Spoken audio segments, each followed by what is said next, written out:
اعوذ باللہ من الشیطان الرجیم بسم اللہ الرحمن الرحیم رب اشرح لی صدری ویسر لی امری واحلل عقدۃ من لسانی یفقهوا قولی واجعل لی وزیرا من اہلی ربی زدنی علما ربی زدنی علما ربی زدنی علما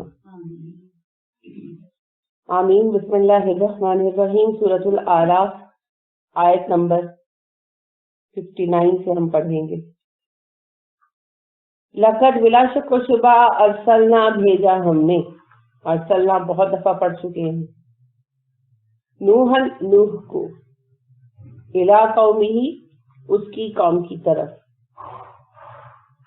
فقالا تو اس نے کہا، یا قومی اے میری قوم، عبد اللہ اللہ کی عبد اللہ اللہ کی عبادت کرو۔ تو یہ امر ہے، آپ کو پتا ہے، عبدو عبادت کرو اللہ اللہ کی، ماں نہیں لکم تمہارے لیے من الہ کوئی الہ غیرہ اس کے علاوہ، تمہارے لیے اس کے سوا کوئی الہ نہیں ہے۔ انی بے شک میں، اخافو میں ڈرتا ہوں، انی کے اندر بھی میں کا صیغہ ہے اور اخافو میں بذات خود ہے، کیونکہ اخافو کیا ہے؟ مضارع متکلم۔ علیکم تم پر، عذاب عذاب سے، یوم دن عظیم بڑا۔ بے شک ہم نے نوح کو اسی کی قوم کی طرف بھیجا، تو نوح نے اپنی قوم سے کہا کہ اے میری قوم، اللہ کی عبادت کیا کرو، کیونکہ اللہ کے سوا تمہارا کوئی الہ نہیں ہے، اور بے شک مجھے ڈر لگتا ہے تمہارے متعلق عذاب کا، کہ تم پر عذاب آ جائے گا، اور عذاب ہوگا بڑے دن کا، بڑے دن کے عذاب کا ڈر ہے۔ بڑا دن کیا ہوتا ہے؟ بڑا دن ہوتا ہے جس میں کوئی بڑا کام رونما ہوا، جیسے ہمارے یہاں عیسیٰ علیہ السلام کی پیدائش کی جو تاریخ مشہور ہے کرسمس، اسے بڑا دن کہتے ہیں لوگ عرف عام میں، کہ اس دن اللہ نے ایک بڑی نشانی واضح کی۔ ویسے وہ صحیح تاریخ پیدائش ہے نہیں حضرت عیسیٰ علیہ السلام کی، لیکن معروف ہے۔ تو بڑا دن وہ ہوتا ہے جس دن کوئی بڑا کام کیا گیا۔ تو جس قوم پر جب عذاب آیا، تو عذاب کا وہ دن جو ہے اللہ کی نشانیوں میں سے ہے، تو بڑا دن کہلا ہے۔ یہاں قیامت مراد نہیں ہے، یہاں عذاب سے مراد تباہی مراد ہے۔ جیسے حضرت نوح علیہ السلام کی قوم سے اپنے جرائم کی وجہ سے تباہ کر دی گئی نا، یہاں تباہی کا دن مراد ہے۔ ٹھیک ہے، اب بنیادی نقطہ کیا تھا تبلیغ کا؟ اللہ کی عبادت کرو، صرف اللہ کی عبادت کرو، وہی جو رسول اکرم صلی اللہ علیہ وسلم کا پوائنٹ تھا۔ خرابی بھی وہی تھی، لیکن وہ کہہ رہے ہیں ما لکم من الہ غیرہ، تمہارا اس کے سوا کوئی الہ نہیں ہے۔ یہ نہیں کہا کہ اللہ ایک الہ ہے یا اللہ بھی ہوتا ہے۔ تو پہلی بات جاننے کی یہ ہے کہ اللہ کا انکار کسی قوم نے نہیں کیا، اللہ کو سب مانتے ہیں، چاہے زبان کی وجہ سے نام مختلف استعمال کرتے ہیں، لیکن مانتے سب ہیں۔ دوسری بات یہی جو کامن رہی، اللہ کو مانتے ہیں مگر تنہا نہیں مانتے، اس کے ہاں شریک بنا رکھے ہیں، ولیوں بزرگوں کی شکل میں، شفیعوں کی شکل میں، اور ان سے منتیں اور مرادیں مانگتے۔ اور ہر نبی نے آ کر یہی سمجھایا کہ ایک ہی الہ ہے، دوسرا نہیں ہے، اور وہ الہ اللہ ہے۔ تو یہی بات مکہ والوں کو کہی جا رہی تھی نا 11 سال سے، یہ 12ویں سال کی صورت ہے، 11 سال سے وہ یہ بات سن رہے تھے، اور انہیں یہ عجیب لگ رہی تھی، کیونکہ انہوں نے کبھی نہیں سنی تھی۔ کیوں نہیں سنی تھی؟ اس لیے خود ان کے پاس کوئی کتاب موجود نہیں۔ ان کا حال ہندوؤں والا تھا، جیسے ہندو ہے نا کہ ان پر نبی تو آئے ہیں، لیکن اب ان کی کوئی تعلیمات اصل شکل میں موجود نہیں، قصے کہانیوں کا مذہب بنا۔ تو یہ ابراہیم علیہ السلام کے پیروکار تھے، ان پر ابراہیم علیہ السلام اور اسماعیل علیہ السلام جیسے نبی آئے تھے، مگر ان کی تعلیمات کا کوئی حقیقی ماخذ ان کے پاس نہیں رہ گیا تھا۔ دین صرف توہمات کا نام بن کر رہ گیا تھا. تو خود تو ان کے پاس کتاب کے نام پر کچھ بھی نہیں تھا, صرف اپنے خیالات اور خواہشات کو انہوں نے دین بنا رکھا تھا. اس کے بعد دو اہل کتاب تھے جن سے ان کا واسطہ تھا, ایک یہودی اور ایک عیسائی, انہیں سے ان کا واسطہ پڑتا تھا. دونوں ہی اپنے اپنے مذہب میں شرک میں مبتلا تھے اپنے اپنے طریقوں پر. دونوں میں سے کوئی ایک بھی ابراہیم علیہ السلام کے لائے ہوئے دین ابراہیمی پر نہیں تھا. نہ یہودی موسیٰ علیہ السلام کی توریت کے پیروکار تھے اور نہ عیسائی ہی انجیل کے پیروکار.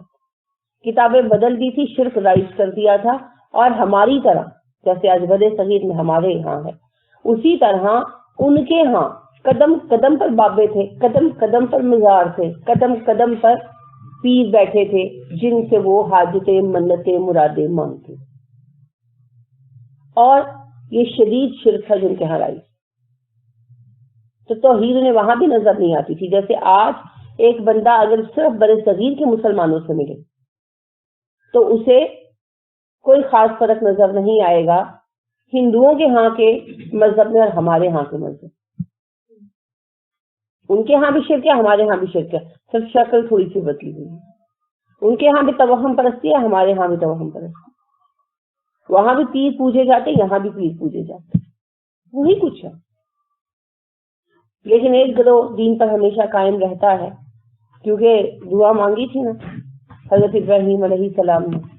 آپ نے سورہ بقرہ کے آخری رکوع میں پڑھی تھی, سورہ بقرہ کے پہلے پارے کے آخری رکوع میں پڑھی تھی. کیا تھی؟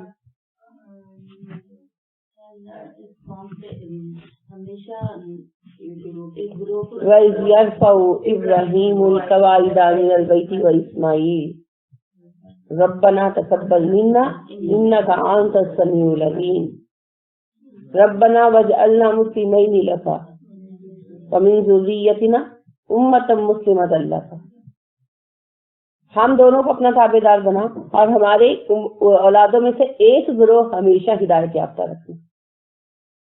کہ چلو پوری اولاد, وہ تو پہلے ہی پتہ لگ گیا تھا نا جب اللہ نے اس رکوع کے شروع میں کہا تھا وَإِذِ ابْتَلَىٰ إِبْرَاهِيمَ رَبَّهُ بِكَلِمَاتٍ فَأَتَمَّهُنَّ قَالَ إِنِّي جَاعِلُكَ لِلنَّاسِ إِمَامًا قَالَ وَمِنْ ذُرِّيَّتِي قَالَ لَا يَنَالُ عَهْدِ الظَّالِمِينَ.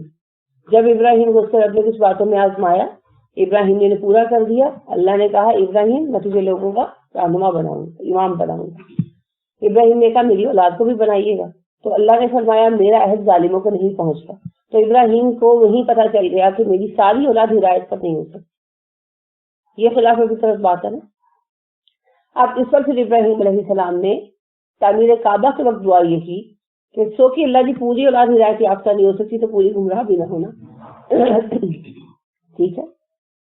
وَمِن ذُرِّيَّتِنَا أُمَّةً مُسْلِمَةً لَكَ, ہمیشہ میری اولاد میں ایک گروہ آپ کے تابع دار جماعت رہے. تو ابراہیم علیہ السلام سے متعلق افراد جو ہیں ان میں ہمیشہ ہدایت یافتگی رہی. پہلے یہود کا ایک گروہ, یہود بگاڑ کا شکار ہوئے, مگر ایک گروہ جو ہے وہ ہمیشہ توحید پر قائم رہا, اگر جو بڑا محدود تھا. پھر عرب آئے تو عربوں میں بڑی تعداد توحید پر ہمیشہ قائم رہی آج بھی. تو توحید اور رسالت اور عقائد کے اعتبار سے آج بھی وہ ہم سے بہتر ہے, چاہے ہم کتنی بھی کہانیاں بنائیں. تو وہاں آپ جاتے ہیں تو آپ کو اور اسلام ملتا ہے, اور پاکستان میں آپ کو ایک اور اسلام ملتا ہے جس میں شرک پوری طرح رچا بسا ہوا ہے. تو جو آج ہمارے یہاں دین کی شکل ہے نا, ایسے ہی شکل انبیاء کو اپنے ہاں دین کی ملی, ایک فرق کے ساتھ. اور وہ فرق یہ تھا کہ وہاں عقائد بھی بدل دیے گئے تھے, ہمارے عقائد نہیں بدلے. یعنی عقائد کتابوں کے اندر نہیں بدلی, افراد نے اپنے عقیدے بدل دیے ہیں, لیکن کتاب جب کھولتے ہیں نا ہم اپنی, اس میں کچھ نہیں بدلا, نہ قرآن میں اور نہ حدیث میں. جن کے جو سورس ہیں, ماخذ ہیں, وہ آج بھی تحقیق کے لیے ہمارے پاس موجود ہے, ان لوگوں کے پاس موجود نہیں تھے. پھر اس کی مثال ہندو آ جاتے ہیں کہ ان پر بھی نبی آئے, ان پر بھی کتابیں آئیں, ان میں بھی ہدایت کا پیغام ملا, اور انہوں نے وہ سب کچھ بھلا دیا اور بدل دیا. اور دین کو بت پرستی کا، شرک کا ایک مظہر بنا دیا. اور اس کے بعد صرف یہی نہیں کیا بلکہ اس کے ساتھ اس کے بعد کتابوں کو گم کر دیا اور اس حد تک بدل دیا کہ آج جو وید موجود ہیں آپ ان میں صحیح اور غلط کو تلاش نہیں کر پاتے. بڑے بڑے علماء جب بیٹھتے تو چند جملے نکالتے، پوری کتابوں میں سے چند جملے نکالتے ہیں کہ یہ جملہ صحیح ہے، یہ جملہ صحیح ہے. یعنی اس حد تک انہیں بگاڑ کا شکار کرتی ہے. تو پچھلے امتوں میں ہر نبی کو یہی مسئلہ پیش آیا، خود رسول اللہ صلی اللہ علیہ وسلم کو یہی مسئلہ پیش آیا. اب اللہ یہاں بتانے ہی جا رہے ہیں کہ رسالت کا مقصد ایک ہی رہا، اللہ کی توحید کو اور دین کو قائم کرنا. رسالت کی شکل ایک ہی رہی، ہمیشہ ہر امت میں سے ایک سوال انسان کو چن لیا تھا اور اس کے دین کا کام کیا. اور رسالت کے نتیجے میں لوگوں کا رویہ بھی ایک ہی رہا، سرکشی، اعتراضات بھی وہی رہے. جیسا کہ ابھی آپ پڑھیں گے اعتراضات بھی وہی رہے کہ تو ہی رہ گیا تھا، اللہ نے فرشتہ کیوں نہیں بھیج دیا، تو ایماندار آدمی بنایا جاتا، تو نبی ہے تو تیرے پاس کوئی کراماتی قسم کا حل کیوں نہیں ہے مسائل کا، کہ نبی تو وہ ہونا چاہیے کہ جو یعنی انگلی ہلائے تو دنیا بدل جائے.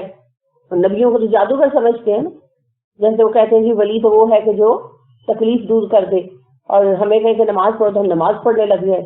تو وہ نبی کا بھی ایسے ہی تصور ہے نا. لیکن نبی کے پاس ایسی کوئی قوت نہیں ہوتی، وہ صرف پیغام دیتے ہیں. اگر یہ بات نہ ہوتی تو یہ کیوں کہا جاتا وما علینا الا البلاغ المبین، کہہ دو ہمارا ذمہ پیغام پہنچانا ہے. بار بار رسول اکرم صلی اللہ علیہ وسلم سے کیوں کہا جاتا کہ آپ ان پر داروغہ نہیں بنائے گا. پھر تو جو قوت دی گئی ہوتی اس کے استعمال سے دل ہی بدل جاتے. لیکن دل بدلنا کسی کی بس میں نہیں ہے سوائے اللہ کا. اب آپ یہ دیکھیے ہر دور میں رسالت کا اثر وہی رہا، نتائج وہی رہے، اعتراضات بھی وہی رہے، اور ہر امت کے بگاڑ کی شکل بھی ایک ہی رہی.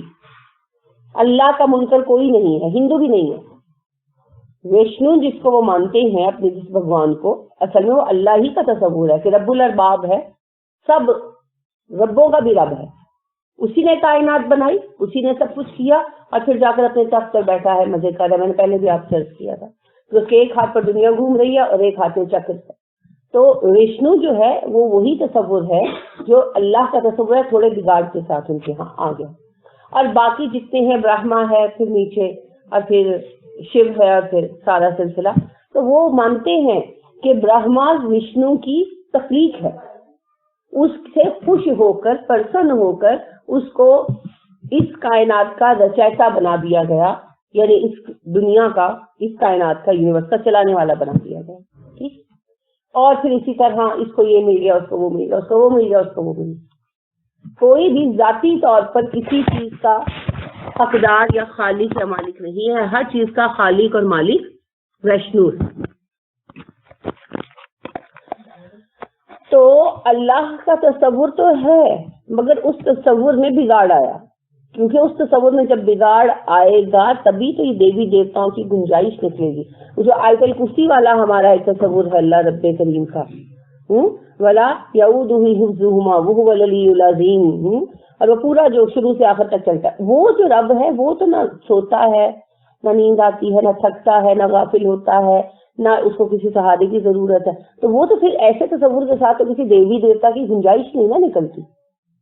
لیکن اگر ہمیں دیوی دیوتا کی، پیر فقیر کی، ولی با کرامت کی گنجائش نکالنی ہے تو پھر اللہ کے تصور میں تھوڑی ترمیم کرنی پڑے گی نا. اسی ترمیم شدہ تصور کے ساتھ وشنو جو ہے وہ در حقیقت اللہ ہی کا تصور ہے ہندوؤں کے. وہاں پہ آپ ظاہری بات ان کی زبان مختلف ہے، تو ان کی اوپر جب آئی ہوگی وہی اور انبیاء تو انہی کی زبان میں آئے ہوں گے نا، تو وہ بھی اسی زبان میں استعمال کرتے تھے. اللہ تو جو ہے وہ عربی میں جو استعمال ہوا نام، آپ دیکھیں کہ جو ہیبرو تھی اس میں الہیم کا استعمال ہوا اللہ کے. تو زبانوں کے ساتھ فرق تو آتا ہے. جیسے فارسی میں آپ دیکھیں اللہ کا ہمارے کیا ہے خدا، تو یہ تو پھر چیزیں زبانوں کے ساتھ فرق پیدا کرتی ہیں. تو ہندوؤں میں بھی یہی تصور ہے کہ برہما، شیو اور باقی جتنے بھی ہیں ایندر وغیرہ، یہ سارے کے سارے خود نہیں پیدا ہوئے، بذات خدا نہیں ہے، انہیں وشنو نے پیدا کیا، پھر ان کی نیکیوں سے خوش ہو کر انہیں مختلف عہدے تفویض کر دیے، ہمیشہ کی زندگی دے دی اور قوتیں دے دی. اب یہ زندہ ہے اور مختلف خدمات سر انجام دے رہے. تو سب کو جو قوتیں ملی ہوئی ہیں وہ وشنو کی دی ہوئی ہیں، لہذا جو بھی کام کر رہا ہے وہ اپنا فرض پورا کر رہا ہے، کسی پر احسان نہیں کر رہا، اور در حقیقت وہ وشنو کا غلام ہے، رب الارباب کا غلام ہے، ذاتی اس کا کوئی کارنامہ نہیں. لیکن کیونکہ وشنو رب ہے، بہت بلند ہے، ہم اس سے براہ راست تعلق نہیں پیدا کر سکتے، سمپرک نہیں کر سکتے، تو اس لیے پھر ضروری ہے کہ جو بیچ کی کڑیاں ہیں ہم ان سے رابطہ کریں، ہم ان سے دعا کرتے ہیں، یہ ہماری دعا وشنو تک پہنچاتے ہیں، یہ ہمارا ان کا لنک ہے. تو وہی تصور آیا نا جو مشرکین عرب میں بھی تھا، اور یہی تصور ہمارے ہاں بھی ہے. تو پھر بتایا یہی گیا کہ شرک کی وہی ایک شکل ہے جو ہر دور میں رائج ہوئی.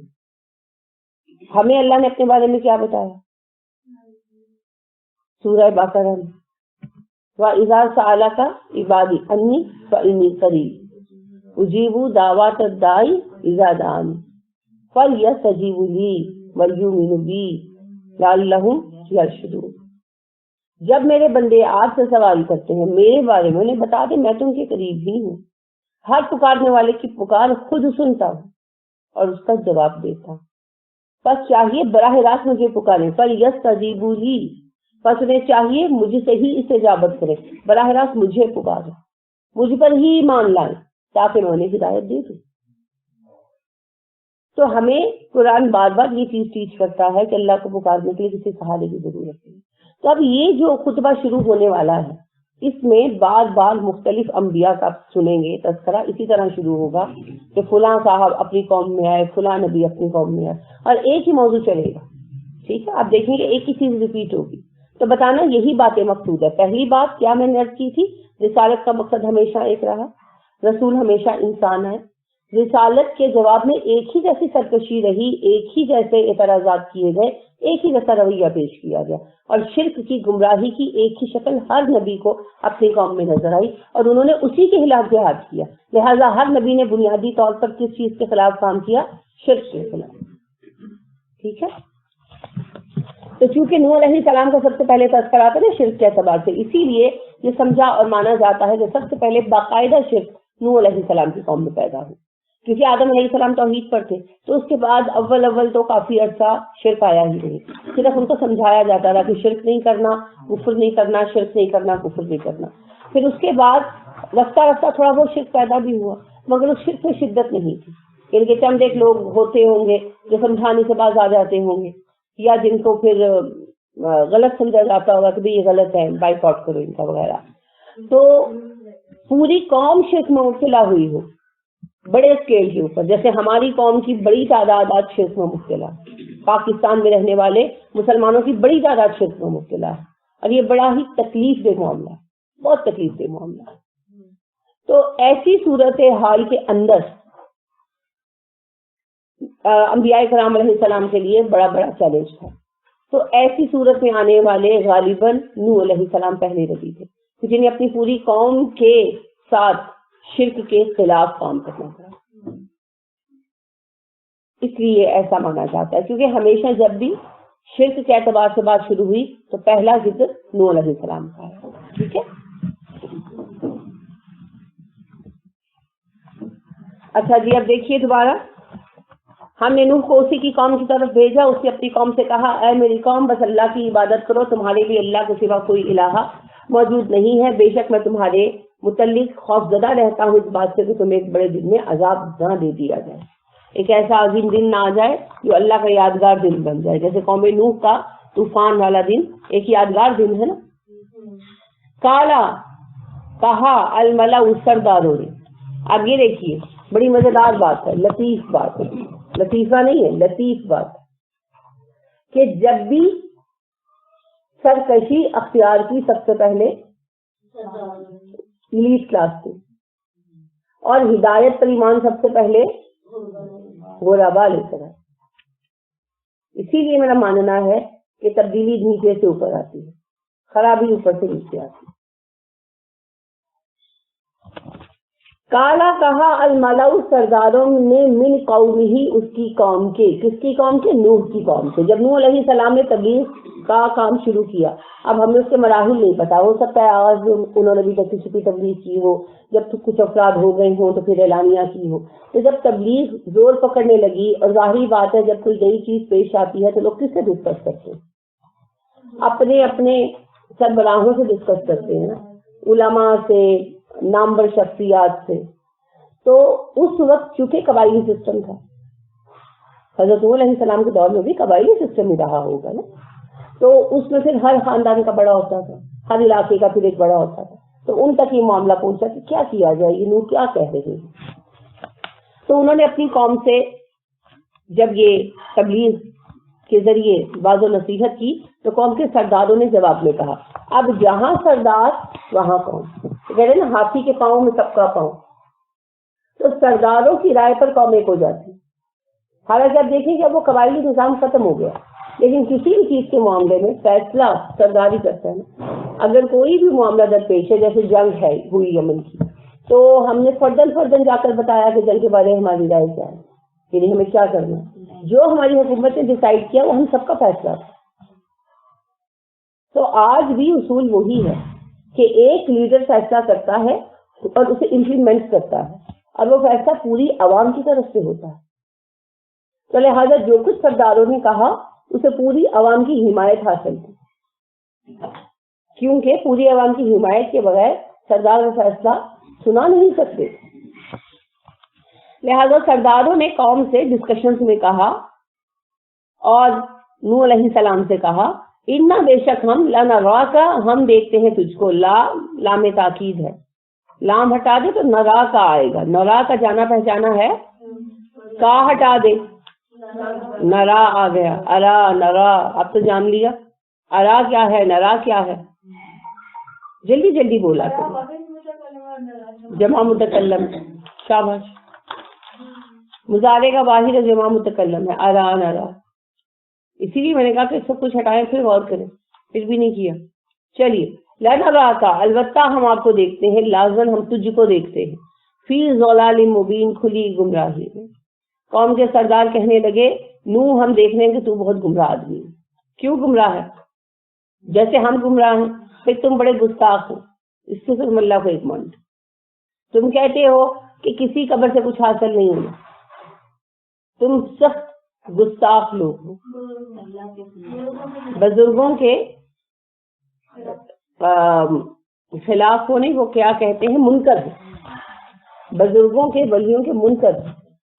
اب ان کے تو بزرگوں ولیوں سے ایک سٹیپ آگے دیوی دیوتا تھے, ان بتوں سے کچھ حاصل نہیں ہوگا جن کو تم پوجتے ہو, جن کی مورتیاں گھروں میں لگائے بیٹھے ہو, جن سے تم حفاظت کی توقع رکھتے ہو. تو پھر انہوں نے بھی یہی کہا کہ تو بھٹک گیا, تو گمراہ ہو گیا, تو منکر ہو گیا ہمارے دیوی دیوتاؤں کا, ہمارے بزرگوں کا. کالا کہا اس نے, کس نے؟ نوح علیہ السلام نے. یا قومی, ہے میری قوم. انہوں نے سرداروں سے خصوصی خطاب نہیں کیا, پوری قوم سے. یا ہے میری قوم, لیسا نہیں, بھی میرے ساتھ, ضلالتن کوئی گمراہی, لیسا بھی ضلالتن, ہے میری قوم میں بالکل گمراہ نہیں ہوں, میں کسی گمراہی پر نہیں ہوں. ولا کنی, وا اور لا, لام تاکید ہے, وہی جو اوپر آپ نے نرا کے ساتھ دیکھا ہے. کنی, بے شک میں ہوں. ولا کنی, لیکن میں ہوں. رسول, رسول میں رب العالمین, رب العالمین کی طرف سے. نوح علیہ السلام نے کہا ہے میری قوم میں گمراہ آدمی نہیں ہوں, بلکہ میں تو اللہ کی طرف سے جو رب العالمین ہے رسول بنایا گیا. تو رسولوں کے لیے گمراہی کا ٹائٹل دیا جانا کوئی نئی بات نہیں ہے, کیونکہ رسول اس عقیدے کے خلاف کھڑے ہوتے ہیں جو عوام میں رائج ہوتا ہے, اور ہر کوئی اپنے عقیدے کو صحیح سمجھنا اور ماننا چاہتا ہے. تو پھر یہ بحث تو آتی ہے. اب یہ کہا جائے کہ رسول کے آنے کی وجہ سے گمراہی پھیل گئی یا اختلاف پھیل گیا, یہ خیر ضروری بات. ابلیغکم میں پہنچاتا ہوں، کم کو الگ کر دیں، باقی بچا ابلیغ. آپ بتائیے عظما ابلیغ کیا ہے؟ جلدی بتایا کریں. تو پھر آپ سب کی کنسنٹریشن اور سبق پر ہونی چاہیے، یہ غیر ضروری باتوں پر نہیں ہونی چاہیے. عائشہ شاباش، واحد متکلم، مضارع کا واحد متکلم. ٹھیک ہے، ابلیغ میں پہنچاتا ہوں. اگر آپ کو پہچان نہیں ہے معنی دیکھیں، معنی سے گیس کرنا سیکھیں. بالکل آپ صحیح کہہ رہے ہو، حمزہ پر پیش ہے، یہ علامت ہے واحد متکلم مضارع کی. آپ نے عثما یاد نہیں کی ہوئی علامات؟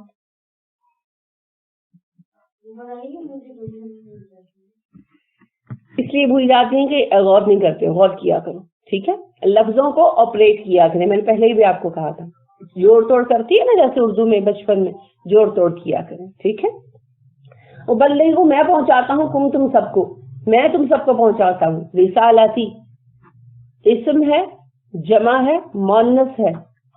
رسالت واحد ہوتا ہے، پیغام کو کہتے ہیں. رسالہ اردو میں عام استعمال کرتے ہیں، یہ رسالہ آیا، وہ رسالہ آیا، پیغام کو کہتے ہیں. اور اس کی جمع ہے رسالات. رسالات بہت سارے پیغامات. پیغامات ربی میرے رب کے، میں اللہ کا رسول ہوں. ولکنی رسول من رب العالمین، میں رب العالمین کا رسول ہوں. ابلغکم رسالۃ ربی، میں تمہیں تمہارے رب کے یا اپنے رب کے پیغامات پہنچاتا ہوں. وانصح، اور میں خیر خواہی کرتا ہوں. اب یہ بھی واحد متکلم ہے مضارع کا. لکم تمہارے لیے، میں تمہارا خیر خواہ ہوں. وعالم، میں جانتا ہوں. اب یہاں عالم کیا ہے؟ نہیں ہے، یہاں مضارع ہے. مضارع اور اکبر کا وزن عالموں میں ایک ہو جاتا ہے نا. لیکن یہ ہم جملے سے دیکھتے ہیں کہ یہاں مبالغہ استعمال کیا گیا ہے یا پھر یہاں واحد متکلم. تو یہاں واحد متکلم کیا گیا ہے استعمال. وعالم، میں جانتا ہوں، من اللہ، اللہ کی طرف سے، ما جو لا نہیں تعلمون، تم جانتے. میں اللہ کی طرف سے وہ جانتا ہوں جو تم نہیں جانتے. کیا جانتے تھے؟ وہی. کیونکہ دیکھیے انسان یہاں تک تو اپنی عقل سے جان سکتا ہے کہ اللہ ایک ہے، کائنات کو بنانے والا ہے. لیکن دین کے اصل تقاضے ہم سے کیا ہیں، اللہ ہم سے کیا چاہتا ہے، یہ باتیں ہم نہیں جان سکتے تب تک جب تک اللہ کی طرف سے رہنمائی نہ آ جائے. لہٰذا دیکھیں کہ ابراہیم علیہ السلام نے غور و فکر کیا، تدبر کیا اور اس حقیقت کو پا لیا کہ شرک غلط ہے اور اللہ کوئی ایک ہی ہے. وہ کوئی اور ہی ہے جس نے کائنات بنائی ہے. یہ سورج چاند ستارے نہیں ہیں تو خود مخلوق ہے، لیکن وہ یہ نہیں جان پائے کہ بنانے والا کون ہے اور وہ کیسے راضی ہوگا اور اس نے کیوں بنایا، مقاصد کیا ہے. یہی بات رسول اکرم صلی اللہ علیہ وسلم کے سامنے آئی. آپ نے یہ تو سمجھ لیا کہ جو دین ہمارا بنا ہوا ہے یہ غلط ہے، اور اللہ یعنی کائنات کا بنانے والا جو ہے اس کا کوئی شریک نہیں ہے، اور وہ بنانے والا اور ہی کیفیات کا حامل ہے، اور اس نے ہمیں کسی نہ کسی مقصد ہی کے تحت بنایا ہے. لیکن وہ مقصد کیا ہے، بنانے والا کون ہے، اس کی رضا کس چیز میں ہے، یہ سب کچھ رسول اکرم صلی اللہ علیہ وسلم نہیں جانتا. ان کے لیے پھر آگے کیا شروع ہوا، وہی کا سلسلہ. تو یقیناً نوح علیہ السلام کے متعلق ہمیں پتا تو نہیں چلتا، ہوا وہی ہوگا. دونوں نے بھی غور و فکر کیا اور اس نتیجے تک پہنچے کہ شرک غلط ہے اور کائنات کا رچیتا بنانے والا کوئی اور ہی ہے. جیسے وہ کہتے ہیں نا کہ کائنات کا رچیتا بنا دیا، برہما کو نہیں بنایا. تو کائنات کا چلانے والا، رچیتا بمانے چلانے والا، معمور، اس کا انتظام کرنے والا، مدبر کائنات کے امور کا کوئی اور ہی ہے، اور وہ یقیناً سب سے اوپر ہے اور تنہا ہے اپنے کام میں، اس کے ساتھ کوئی شریک نہیں ہے. یہ چیز کائنات پر غور و فکر سے پتہ چل جاتی ہے نا، یکساں نظام وغیرہ سے. جیسے ابراہیم علیہ السلام نے کہا تھا میرا رب سورج کو مشرق سے نکالتا، مغرب میں غروب کرتا ہے، تو مغرب سے نکالتا. دو خدا ہوں تو کوئی تو اختلاف ظاہر ہو، تو ایک رب ہے تو کائنات ایک رخ پہ چلی جا رہی ہے.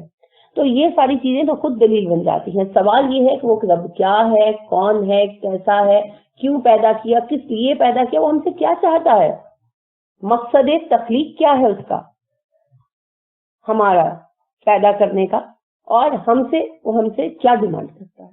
یہاں پر آ کر انسانی عقل رک جاتی ہے. یہ سب وہی سے ہی پتہ چل سکتا ہے. اور نبی پر وحی آتی ہے تو وحی سے جو علم اس کو ملتا ہے وہ اس کے سوا کوئی نہیں جانتا جب تک وہ بتاتا نہیں. ٹھیک ہے, یہی انہوں نے کہا نوح علیہ السلام نے, میں گمراہ نہیں ہوں, میں اللہ کا رسول ہوں اور میں وہ جانتا ہوں اپنے رب کے بتانے سے جو تم لوگوں کو نہیں پتا, اور سب سے اہم بات یہ ہے کہ میں تمہارا خیر خواہ ہوں. اولاد کے سب سے بڑے خیر خواہ ماں باپ ہوتے ہیں اور امت کا سب سے بڑا خیر خواہ نبی ہوتا. تو جب نبی صلی اللہ علیہ وسلم ہمارے نبی ہیں تو ہمارے سب سے بڑے خیر خواہ ہیں. تو انہوں نے کیا کہا تھا ہم سے؟ پیروں فقیروں کے پیچھے جانا, بیعت کر لینا, بابا جی عبد القادر جیلانی فلاں زمانے کے لوگوں کو بخشوا لیں گے, فلاں زمانے کو داتا صاحب بخشوا لیں گے, یہ وصیتیں کر گئے تھے. تو کیا کہہ کے گئے تھے؟ یہ تو وہی تھی نا, رسول اکرم صلی اللہ علیہ وسلم کیا کہہ گئے تھے؟ ہاں صحیح کہا آپ نے. رسول اکرم صلی اللہ علیہ وسلم نے حج کے موقع پر پوری امت سے اس وقت آلموسٹ خطاب کیا تھا. تو آپ صلی اللہ علیہ وسلم نے کیا کہا تھا؟ میں تمہارے مابین قرآن و سنت چھوڑے جا رہا ہوں, جب تک ان دونوں پر عامل رہو گے گمراہ نہیں ہوگے. تو آپ ہمارے لیے قرآن اور اپنا طریقہ چھوڑ کر باقی کچھ نہیں چھوڑ کر گئے. تو ہمارے خیرخواہ ہیں رسول اکرم صلی اللہ علیہ وسلم, باقی کوئی خیرخواہ ہے یا نہیں ہے ہمیں نہیں پتا. اب دوسری بات یہ ہوتی ہے کہ جو خیرخواہ ہے وہ عقل بھی رکھتا ہے کہ نہیں. وہ نادان دوست کی کہانی پڑھی ہوئی ہے, ایک شکاری جس کے ساتھ بندر ہوتا ہے اس کا پالتو, اور اس کے ناک پہ مکھی بیٹھتی ہے, وہ سویا ہوتا ہے, تو یاد ہے وہ اینڈ پہ پتھر ہی مار دیتا ہے. تو بات یہ ہے کہ نادان دوست سے دانا دشمن اچھا ہوتا ہے, اور یہ محاورے سچ ہیں. تو کیا پتا جو خیرخواہ ہو وہ نادان ہو کہ نہیں ہو سکتا, ہو سکتا ہے نا. تو آپ کا ایسا خیرخواہ جو آپ کی مصیبت کے وقت آپ کو بابا جی کے پاس لے جائے تو نادان دوست ہے نا. تو اس سے تو وہ دانا دشمن بہتر ہے جو آپ کے ساتھ دشمنی بھی کرتا ہے تو اصولوں پر کرتا ہے. اب رسول اکرم صلی اللہ علیہ وسلم کے ساتھ دو باتیں ہیں. ایک, آپ ہمارے نبی ہیں, ہمارے روحانی باپ ہیں, ہم ان کی روحانی اولاد ہیں. اس حیثیت میں آپ ہمارے سب سے زیادہ سب سے بڑے خیر خواہ. نمبر دو, آپ صلی اللہ علیہ وآلہ وسلم نادان دوست نہیں ہیں, عالم دوست, کیونکہ آپ بھی اللہ کی طرف سے وہ جانتے تھے جو دوسرا کوئی نہیں جانتا, یعنی کہ وہی. تو پھر جو آپ بتائیں گے وہ ہمارے لیے بہترین بھی ہوگا اور صحیح ترین بھی ہوگا. تو اسی لیے پھر آپ کے بتائے پر ہی چلنا. یہی پوائنٹ یہاں پر نوح علیہ السلام پیش کر رہے ہیں. میں تمہارا رسول ہوں, تمہارا سب سے بڑا خیر خواہ ہوں, مجھ سے زیادہ تمہارا خیر خواہ کوئی نہیں ہے, اور چونکہ میں رسول ہوں تو مجھے وہ علم دیا گیا ہے جو تمہیں نہیں ملا. ابراہیم علیہ السلام نے اپنے باپ سے کہا تھا ابا جی مجھے وہ علم ملا ہے جو آپ کو نہیں ملا, میری پیروی کر. تو نبی کی پیروی اسی لیے کی جاتی ہے کہ انہیں وہ علم ملتا ہے جو دوسروں کو نہیں ملتا, اور علماء کی پیروی بھی اس لیے کی جاتی ہے کہ وہ انبیاء کرام علیہ السلام سے اسی علم کی وراثت پاتے ہیں جتنی ان کی توفیق ہوتی ہے, جتنا ان کا ضبط ہوتا ہے. تو در حقیقت پیروی ان کی نہیں کی جاتی, اس علم کی جاتی. اور جہاں وہ علم ان سے چھوٹ جائے یا وہ اس علم سے ہٹ جائیں تو وہاں پیروی بھی ختم. ٹھیک ہے, تو پیری فقیری تھوڑی ہے, علم کی پیروی. علم نہیں ہے تو پیروی بھی نہیں ہے. تو پیروی پھر مشروط کس سے ہوئی؟ علم سے. ٹھیک ہے, تو رسول اکرم صلی اللہ علیہ وسلم نے علماء کی پیروی کے لیے ہمیں کہا, پیروی بمانے ان کی بات ماننا, ان کا احترام کرنا. تو پیروں فقیروں کا تصور جو ہے نا, بابوں کا تصور, یہ ہمارا ذاتی ہے جو ہم نے یہودیوں سے لیا اور ہندوؤں سے لیا. بڑے صغیر میں ہندوؤں سے لیا, عراق ایران وغیرہ میں یہود سے لیا. اب کیا